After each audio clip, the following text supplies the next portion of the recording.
Welcome to our channel. Today we how to configure your Wix website, quick tutorial step by step clearly. Open your web browser and navigate to the Wix website. Log into your Wix account using your email and password. Once logged in, you will see your dashboard. Select the website you want to configure from your list of projects. Click on the Edit Site button to access the website editor. On the left-hand side, you'll see various editing options. To change your site's layout, click on Site Design. Here, you can choose a new theme or customize the current one.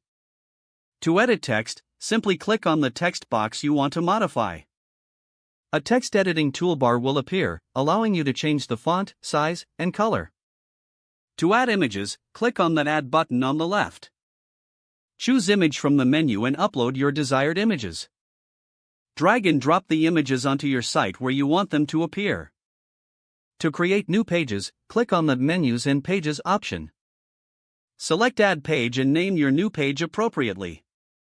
Adjust the structure of your menu by dragging pages to reorder them. To configure your site's SEO settings, click on Settings in the left menu. From there, select SEO to update your title, description, and keywords. Make sure to save your changes regularly by clicking the Save button at the top right. Once you've made all your adjustments, click the Publish button to make your changes live. You can now preview your website by clicking the Preview button. Review your site to ensure everything looks and functions as intended.